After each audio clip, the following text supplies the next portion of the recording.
परम पूज्य स्वामी जी महाराज के चरणों में कोट कोट प्रणाम। आप सभी प्रेमी भाई बंधुओं सबको सादर जय गुरुदेव। आज का ये सत्संग है कि कितनों ही खराब समय आपका आ जाए, बुरा दिन आ जाए, फिर भी आपको हिम्मत नहीं हारना चाहिए। हमेशा इस बात पर ध्यान देना चाहिए, हमेशा सोच विचार करना चाहिए कि समय एक तार नहीं होता। मनुष्य नहीं बलवान हो और समय होते बलवान। भीलन छीने गोपिका, वही अर्जुन वही बाण। तो समय बलवान होता है। समय था तो पांडवों ने महाभारत जीत लिया, सबको अपने बस में कर लिया। समय आ गया तो जंगल में रहने वाले भील ने अर्जुन को परास्त कर दिया। वही अर्जुन जिनके सामने कोई टिक नहीं पाता था। समय बलवान होता है। देखो, यदि आपका समय थोड़ा खराब आ जाए तो घबराना नहीं चाहिए। हमारे स्वामी जी महाराज कहा करते कि बच्चा, कैसा भी समय वक्त आ जाए तो समय को काट लेना चाहिए, समय से कटवाना नहीं चाहिए। यानी धीरज रखना चाहिए, धैर्य रखना चाहिए। इससे क्या होगा कि धीरज जब आ जाएगा तो समय को आप काट ले चलोगे। कहें धीरज धार में, धीरज धार में मित्र अरु नारी। अवाफत काल परखी हैं चारी। कहते हैं बस यदि आफत आ जाए तो समझ लो, यदि आपके अंदर धीरज है तब आप तो उस मुसीबत से निकल सकते हो। आप दुख और मुसीबत में पड़ गए तो महात्मा ये समझाते हैं कि यदि आपका कोई सच्चा साथी है तो आपकी मुसीबत में वह आपकी मदद करता है। जितना उसका प्रयास होता है वह आपका सहयोग करता है। धीरज आपको हिम्मत बढ़ाता है। मित्र आपका साथ देता है, आपको हिम्मत देता है। और स्त्री अपने धर्म को कभी छोड़ती नहीं कि समय खराब आ जाए और उस खराब समय में अपने धर्म को ही छोड़ दे। वो अपने धर्म को नहीं छोड़ती, अपनी लज्जा को नहीं छोड़ती, अपनी शीलता को नहीं छोड़ती। देखो, यदि धर्म आपका है, शीलता आपके अंदर है, तो सब कुछ आपके पास है।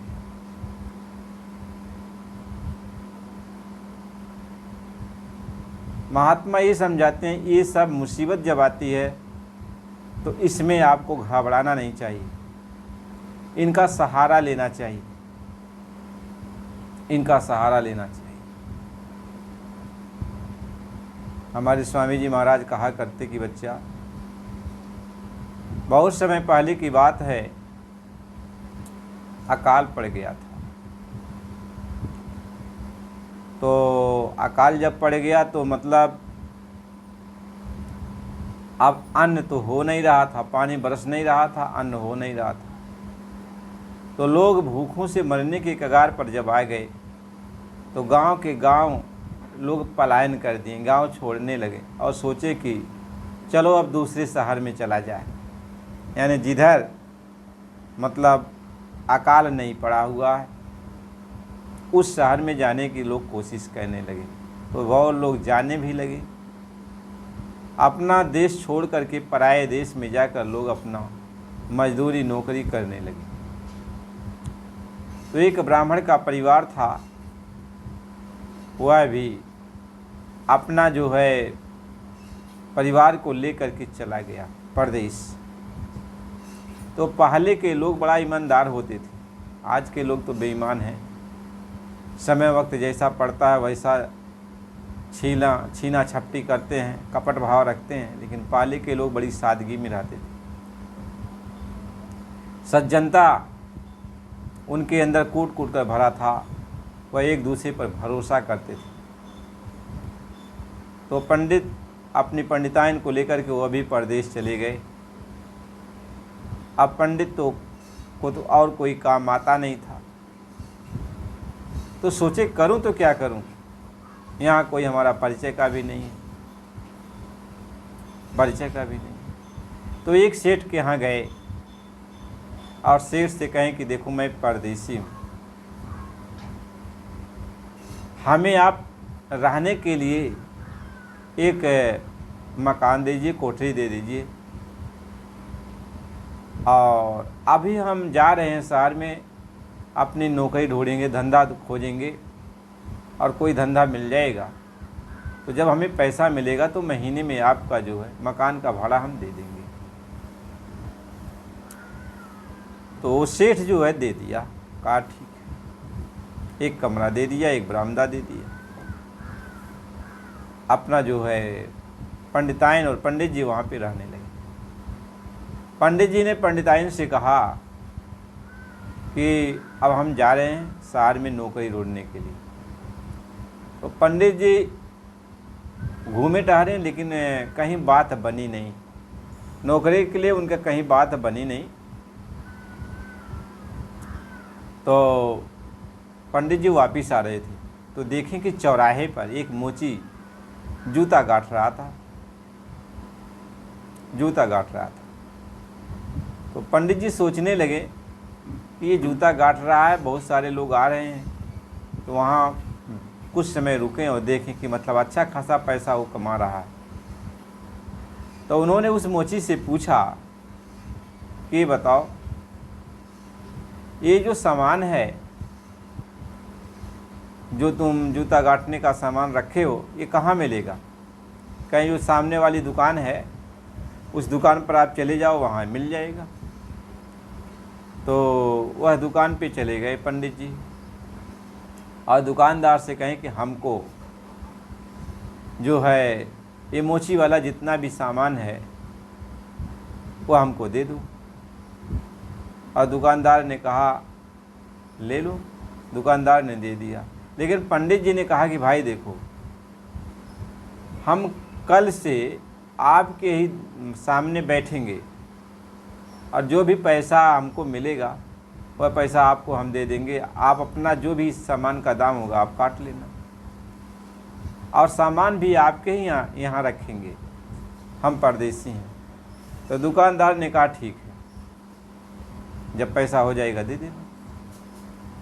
तो दुकानदार ने सारा सामान दे दिया, सारा सामान दे दिया। अब इसके बाद जो है अब बेचारा वो पंडित जी अब मोची का काम करने लगे। एक दिन, 2 दिन, 3 दिन, पहले तो उतना काम नहीं कर पाए, लेकिन सीख रहे थे, तो भी उनको कुछ न कुछ मिलता गया। 2-3 दिन में ये जो है जो भी सामान का पैसा था दुकानदार को दे दिए, अब सामान इनका हो गया। और वहीं जाके वो बैठते थे, रोज़ सामान दे रख दिया करते थे दुकान में, और जो भी सामान घटता था दुकानदार से ले लिया करते थे। गुरु महाराज जी समझाते हैं कि बच्चा इस तरीके से पंडित जी की 2-4-10 दिन के बाद इनको पूरा नॉलेज हो गया, ज्ञान हो गया, तो बढ़िया सा इनका भी काम चलने लगा। पॉलिश करना, जूते की सिलाई करना, जूता गांठना, बनाना बढ़िया से करने लगे, क्योंकि ये परदेसी थे, मन लगा के कर रहे थे। अब इनको भी अच्छा खासा पैसा मिलने लगा, इनके पास भी लोग आने लगे। अब जब शाम होता था तो ये आते थे और पंडिताइन को पैसा दे देते थे। पंडिताइन बहुत खुश होती थी कि पंडित जी को कोई बढ़िया नौकरी मिल गई है। तो एक दिन पंडिताइन जिसके मकान में रहती थी सेठ के, तो सेठानी ने कहा पंडिताइन से, चलो आज हम बाज़ार घूमने के लिए चलते हैं, तो मेरे साथ चलो, चलो आज शहर घुमा लें। तो पंडिताइन जो है निकल पड़ी, अपना शहर घूमी। तो जब वापस घूम कर आ रही थी तो उसी रास्ते आ रही थी जहाँ पंडित जी चौराहे पर बैठ करके दुकान के सामने मोची का काम कर रहे थे। तो वापस जब पंडिताइन आ रही थी, देख ली। जब देख ली तो कुछ तो बोली नहीं, लेकिन अपने जब मकान में आई तो वो सोचने लगी पंडिताइन कि हमारे पिताजी ने इनका जाति कुल देखा नहीं और हमारी शादी इस मोची के साथ कर दिया। ये मोची है, ये हरिजन है। अब तो शादी हो गई। पंडिताइन अपने को कोसने लगी। फिर क्या किया, शाम के वक्त में पंडिताइन ने जो बिस्तर था, एक चारपाई जो है बरामदे में, वह सारे में निकाल दिया और कुछ बर्तन वह सारा में रख दिया। इसके बाद जब पंडित जी आए तो पैसा देने लगे, तो पंडिताइन ने तो पैसा तो ले लिया, लेकिन जब अंदर जाने लगे घर के अंदर तो पंडिताइन ने कहा कि नहीं पंडित जी, आप घर के अंदर नहीं आ सकते हो, आपका बिस्तरा हमने बाहर कर दिया है, आप उसी वसारे में बरामदे में आप यहीं सोना, वहीं आपको खाना मिल जाएगा, आपको घर के अंदर आने की ज़रूरत नहीं। तो पंडित जी सब बात समझ गए, वो सोच गए कि लगता है पंडिताइन शहर घूमने के लिए आई होगी तो हमें देख ली होगी। खैर कोई बात नहीं, समय वक्त है, इसमें धीरज से काम लेना चाहिए। और पंडित जी कुछ नहीं बोले, कहीं बहुत अच्छी बात है। अब पंडित जी रोज़ कमा के पैसा लाते, पंडिताइन ले लेती और इनका जो है जो खाना पीना है बाहर इनको दे दिया करती थी, भोजन कर लेते और जो है बिस्तरा बाहर ही रहता था, ये बाहर सो लेते। ऐसे कुछ दिन चलता रहा। संजोग से एक दिन पंडिताइन जी से जगह रह रही थी, उसी मोहल्ले में एक नाचने वाली आई, नट और नटनी। तो सेठानी ने कहा कि देखो अपने ही मोहल्ले में एक बहुत नाचने वाली नट और नटनी आई है, चलो नाच देखा जाए। पंडिताइन छत पर चढ़ गई तो पहले एक छत से दूसरे छत, सब छत लगे हुए थे, तो ऐसे करीब में जाके पहुंच गई, छत से ऊपर ही ऊपर जहाँ नाच हो रहा था वहाँ पहुंच गई। तो छत पर से देख रही है, नाच तो बढ़िया है, सब लोग वाह वाह कर रहे हैं, इसके बाद क्या हुआ, एक पंडिताइन सेठानी से कही कि चलो अब देर हो रहा है। तो सेठानी ने कहा अरे रुको, अभी देख लिया जाए, नाच अच्छी लग रही है, अभी तो इसको कुछ इनाम भी नहीं दिए, अभी कुछ इसको इनाम भी दे देंगे और फिर चलेंगे। तो पंडिताइन ने कहा सेठानी आप देखिए, हमें कुछ ज़रूरी काम है और जाके हम काम का निपटारा कर लेंगे। तो बात यह थी कि वह जो नाचने वाली थी वह पंडित की माँ, ये पंडिताइन की माँ थी, और जो ढोलक बजा रहे थे वह पंडिताइन के बाप थे। उनके भी यहाँ अकाल पड़ा हुआ था, तो वो भी शहर में आए हुए थे, तो अपना पेट पर्दा चलाने के लिए शहर में मतलब अपना अपना लोग अपने अपने हिसाब से धंधा अपनाए हुए थे। अब इसके बाद क्या हुआ, अब वो सोचने लगी पंडिताइन की ये क्या बात है, आज मेरी माँ नाच रही है और मेरे पिता ढोलक बजा रहे हैं। उसको बात समझने में देर नहीं लगी। वह जो है सारा बिस्तरा जो है पंडित जी का अंदर कर ली, चारपाई सब अंदर कर ली, उनका बर्तन वर्तन अंदर कर ली। शाम का जब वक्त आया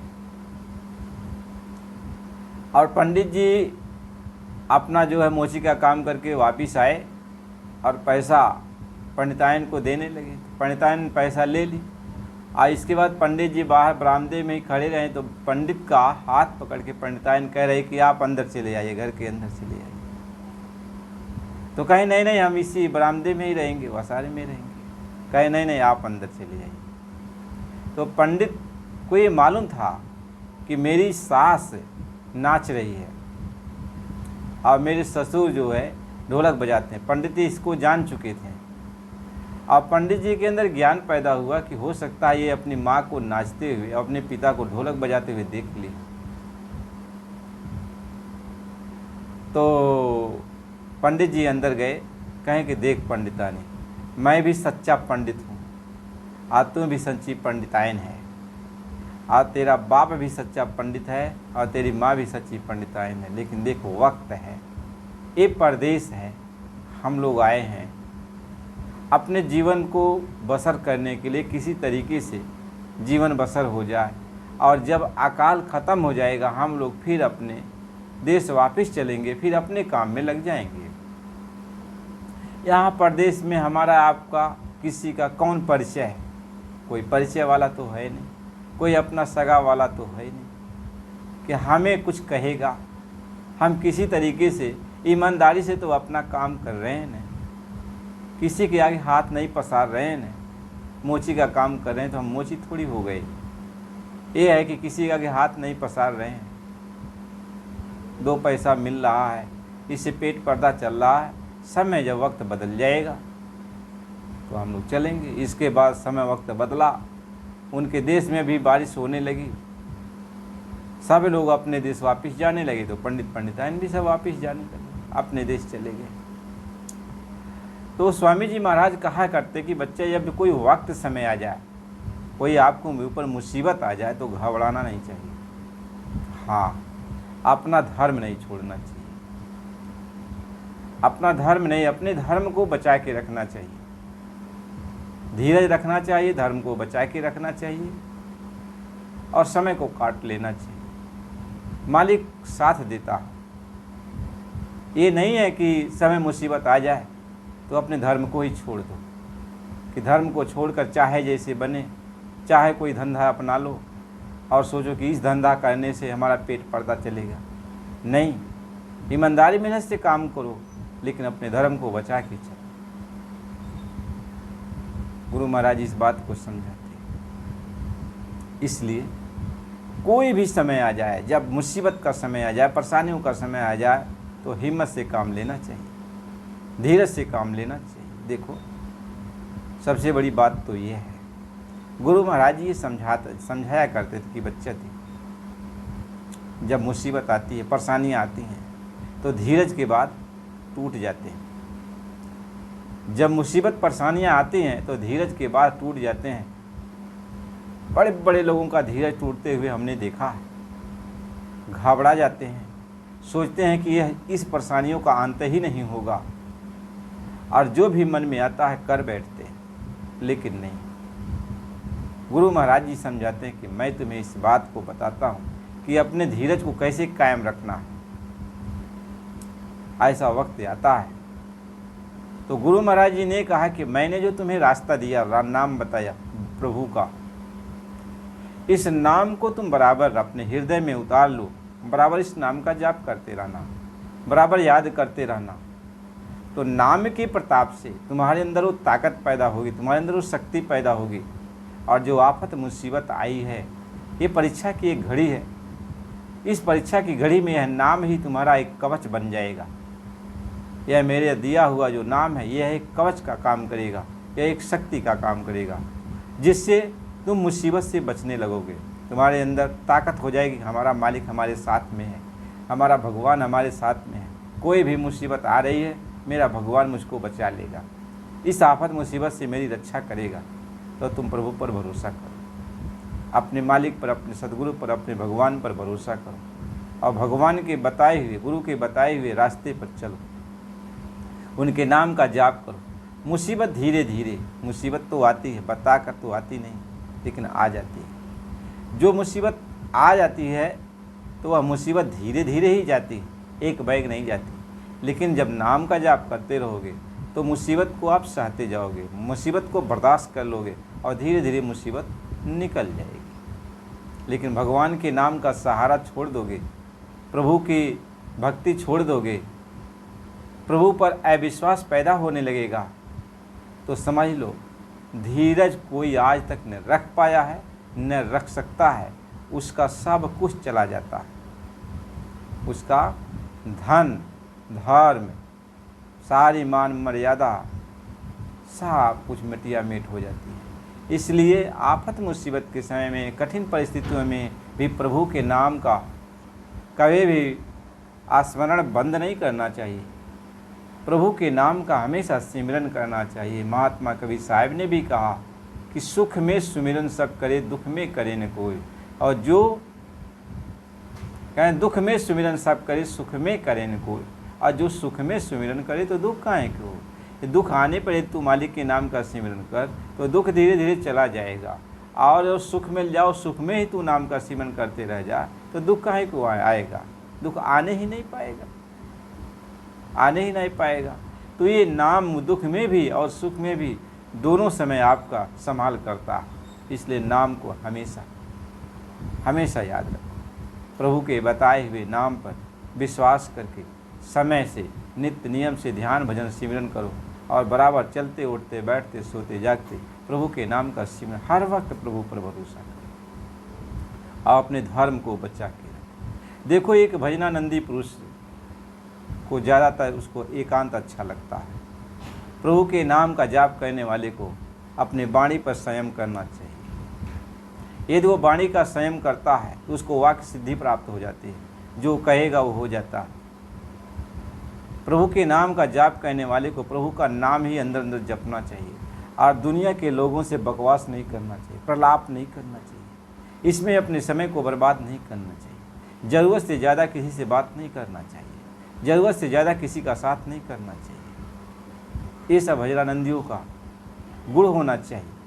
जो भी प्रभु के नाम का सिमरन करता है वह कम बोलता है और कम सोता है। ज़्यादा से ज़्यादा समय वह प्रभु के नाम के सिमरन में, प्रभु के याद में ही लगाता है। क्यों कि वक्त कब आ जाए, समय कब पूरा हो जाए, यहाँ से कब पलायन हो जाए, कब बुलावा आ जाए, तो हमेशा वो सोचता है कि जो भी समय मिल गया हमको वह प्रभु के नाम में हम लगा दे, उनके सिमरन में हम लगा दे, उनके ख्याल ध्यान में लगा दे। इसलिए वह ज़रूरत से ज़्यादा नहीं सोता है। जो भी सोने का वक्त 2, 4, 6 घंटा सो लेगा, इसके बाद वह प्रभु के नाम में लग जाएगा, भजन में लग जाएगा, अपने काम में लग जाएगा और वो बैठ कर गप सड़ाकी नहीं मारता, वह कहीं पर भी हंसी दिलगी नहीं करता। एक भजनानंदी पुरुष कभी भी किसी से हंसी मजाक नहीं करता, वह उसका सारा काम ही निराला हो जाता है, वह सबसे अलग थलग होने लगता है। महात्मा इस बात को समझाते हैं। गुरु महाराज ने कहा मेरे वचन को मान लो बच्चा, सारे काम बन जाएंगे।